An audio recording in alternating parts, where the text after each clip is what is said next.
Hello, this video lesson is on initiatives and referendums in accordance to the Arizona State Constitution. Alright, let's start with initiatives. Initiatives are the method by which voters propose new laws or amend existing laws by gathering signatures from registered voters to place the issues on the ballot.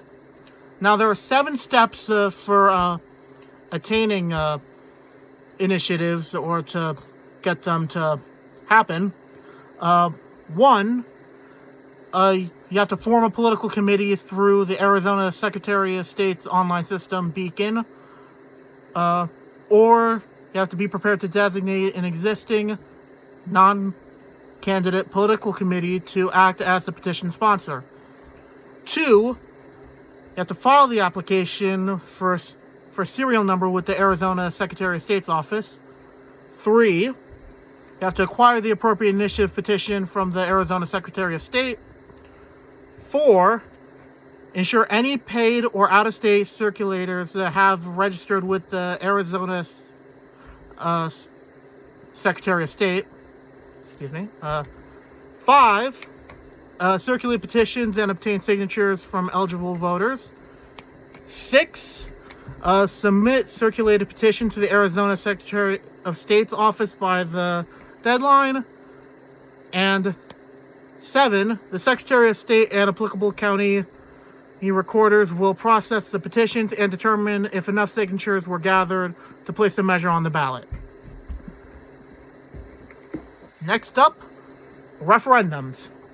Referendums is a method by which voters may veto a law or part of a law by gathering signatures from registered voters to place the issue on the ballot. Much like with initiatives, there are also 7 steps to this process. 1, you must form a political committee through the Arizona Secretary of State system or be prepared to designate an existing non-candidate political committee to act as the petition sponsor. 2, file an application for a serial number with the Arizona Secretary of State office. 3, acquire the appropriate referendum petition from the Arizona Secretary of State. 4, ensure any paid or out-of-state circulators have registered with the Arizona Secretary of State. 5, got to circulate petitions and obtain signatures from eligible voters. 6, submit circulated petitions to the Arizona Secretary of State office by the statutory deadline. And 7, the Secretary of State and applicable county recorders will process the petitions to determine if enough signatures were gathered to place the measure on the ballot. Yes, I'm aware the process for referendums and initiatives are very similar.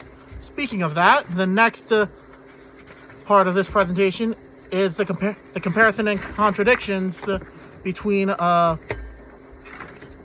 referendums and initiatives. Initiatives, being proactive, allow citizens to prepare a new law or constitutional amendment. Citizens collect signatures to place the proposal on the ballot. It creates a new policy or change to the Constitution, and if approved, the measure becomes law. However, referendums, being reactive, allows citizens to approve or reject a law passed by the legislator. Citizens collect signatures to place existing law on the ballot for voter review, and it also challenges, conforms legislation, or confirms legislation that has already been enacted. And if voters reject the measure, the law does not take effect, or is repealed. Now, the similarities between the two, both are powers reserved to the people under Article 4, Part 1 of the Arizona Constitution. Both require petition signatures before appearing on the ballot. Also allows voters to make decisions directly rather than solely relying on the elected officials. And it reflects Arizona's progressive era commitment to popular sovereignty and government accountability. Now, popular sovereignty is the idea that political power ultimately belongs to the people. And when Arizona was established as a state, when the Constitution was being drafted, the United States was going through its progressive era, which means a lot of left-wing ideology and the word is policies, thank you, were being passed. Now, initiatives and referendums do support the idea of direct democracy.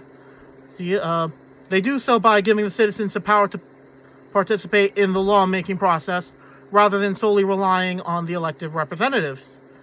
Initiatives, as I said, allow citizens to propose new laws or constitutional amendments by collecting signatures to place the measure on the ballot, and voters will then decide whether to approve or reject the proposal. And as I said with referendums, those allow citizens to challenge the laws, and if enough signatures are gathered, the law is placed on the ballot, and voters can decide whether it should take effect or not. Together, these powers embody the principle of direct democracy because they reserve legislative authority to the people themselves, rather than having all the decisions be made by government officials. Arizona voters can create laws, amend the Constitution, review legislative actions through the ballot box. This reflects the Arizona Constitution's commitment to popular sovereignty, which I just said is the idea of political power ultimately belonging to the people. Alright, so thank you for sitting through this. I hope you have a wonderful day.